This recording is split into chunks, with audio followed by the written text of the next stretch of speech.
Je vais vous parler aujourd'hui d'une œuvre considérable à la fois par ses dimensions, plus de 4 mètres de côté, mais aussi par sa place dans l'histoire de l'art. Elle a été peinte par Duccio di Buoninsegna qui a vécu à la fin du XIIIe et au début du XIVe siècle. C'est un peintre italien originaire de Sienne, classé parmi les primitifs. On parle de primitifs italiens, primitifs français et primitifs flamands. Je vous invite à consulter notre vidéo consacrée à ce sujet. La production des primitifs italiens s'étend du XIIIe au XVe siècle.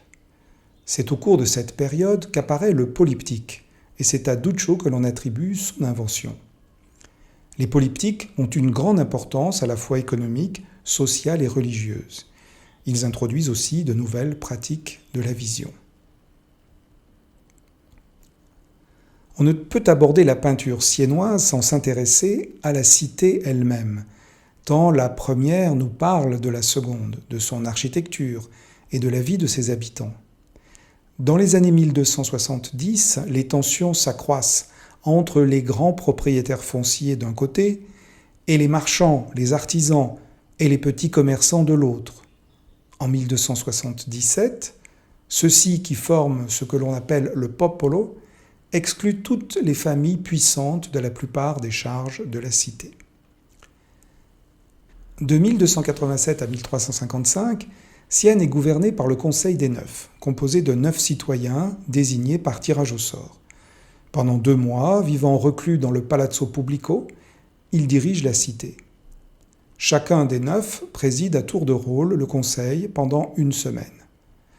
Ne pouvant, au terme de leur mandat, être réélus avant au moins 20 mois, ce système permettait à un grand nombre de citoyens de participer activement à la gestion de la ville de Sienne. Un terrible événement met fin pour longtemps à la période de prospérité que connaît Sienne depuis le XIIIe siècle. C'est la grande peste noire qui ouvre une période de sérieuses difficultés pour la ville. La confusion règne. Cette terrible épidémie, partie de Crimée, arrive en Europe en 1347, où elle se répand par l'intermédiaire de navires venus de Constantinople. En 1348, elle est en Italie, et à Sienne en particulier. Puis elle continuera sa progression vers le nord de l'Europe pendant plusieurs années. On estime qu'elle a tué 1/3 de la population européenne, soit environ 25 millions de personnes. Plusieurs artistes et leurs familles ont perdu la vie à Sienne en 1348. La peinture siennoise ne s'en relèvera pas. Certes, il y aura encore quelques artistes de talent, mais l'élan créatif exceptionnel de la première moitié du XIVe siècle est définitivement brisé. Les œuvres d'art jouent un grand rôle à Sienne dans l'embellissement des édifices civils. Le gouvernement communal choisit des artistes susceptibles d'affirmer la réussite d'une cité où règne la paix et la justice. Duccio et Simone Martini, puis Ambrogio Lorenzetti. 1 an après la mise en place de la Maestà de Duccio dans le Dôme, Simone Martini commence sa fresque, une Maestà que vous voyez en ce moment. Elle est destinée au Palazzo Pubblico et sera achevée en 1215. Elle occupe tout un mur de la salle de la Mappemonde, dont la longueur est d'environ 10 mètres, et se caractérise par une synthèse stylistique entre l'art de Duccio, celui de Giotto et l'influence gothique importée par les orfèvres siennois à la fin du XIIIe siècle. Quelques années plus tard, une nouvelle et immense fresque sera commandée à Ambrogio Lorenzetti, toujours pour le Palazzo Pubblico. Elle porte le nom de « Les effets du bon et du mauvais gouvernement ». Un sujet édifiant, à la fois pour les citoyens de la ville, mais aussi pour les neufs chargés de sa gestion. Un thème également de propagande pour l'action de ces neufs et pour le rayonnement de Sienne auprès des visiteurs étrangers. Nous examinerons toutes ces œuvres du Palazzo Pubblico dans d'autres conférences. Ainsi, à partir du milieu du XIIIe siècle, Sienne devient un centre artistique où se regroupent des influences multiples venues du Nord. C'est un milieu très dynamique où apparaissent de nombreuses expérimentations.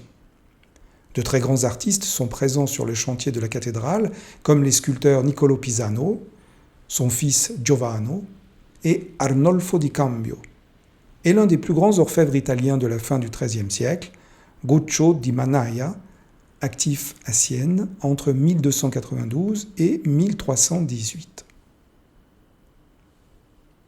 Dans le domaine de la peinture, c'est l'influence de Byzance qui reste dominante pendant tout le XIIIe siècle et encore au début du XIVe siècle.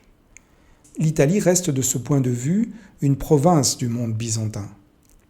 Progressivement, à partir de la fin du XIIIe siècle, un changement de sensibilité apparaît qui vise à faire participer plus directement le fidèle à l'histoire religieuse. La peinture commence alors à se détacher du modèle byzantin, plus lentement certes que l'architecture ou la sculpture. Il existe déjà en Italie depuis longtemps des modèles byzantins comme de somptueuses mosaïques à Rome, à Ravenne ou à Venise, dans l'église de Torcello par exemple, ou plus loin encore en Sicile, et ceci depuis le VIe siècle. Cette influence byzantine est clairement visible dans une œuvre de cet artiste siennois, Guido da Siena, surtout si on la compare avec un modèle byzantin comme une fresque de l'église sombre en Cappadoce que vous voyez à droite. La peinture byzantine reste fidèle à de grands modèles iconographiques qui remontent à des icônes miraculeuses. En recopiant fidèlement ces images vénérées, le peintre fait œuvre pieuse et fait passer le caractère sacré du modèle à sa propre œuvre. C'est cette répétition, qui n'exclut pas des changements de style, qui désoriente souvent le spectateur contemporain occidental peu averti, qui y voit une peinture répétitive, maladroite, et qui établit donc, comme Vasari au XVIe siècle, une fausse échelle de valeur. Vasari est un peintre maniériste du XVIe siècle, qui est très célèbre pour avoir écrit les biographies des peintres et sculpteurs de son temps et de ceux qui l'ont précédé. Cet ouvrage a été publié sous le titre des vies des plus excellents peintres et sculpteurs au milieu du XVIe siècle, et il reste une source très précieuse pour l'étude des artistes.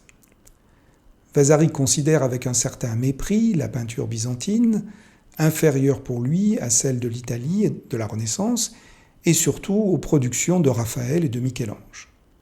C'était ne pas comprendre que l'image ne répond pas aux mêmes finalités dans le christianisme oriental et dans le christianisme occidental. Je vous en parlerai dans une autre vidéo.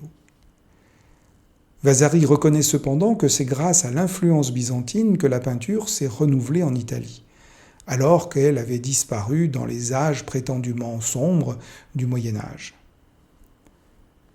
Vasari fait de Cimabue, grand artiste florentin dont nous reparlerons également, celui qui, le premier, a régénéré la peinture.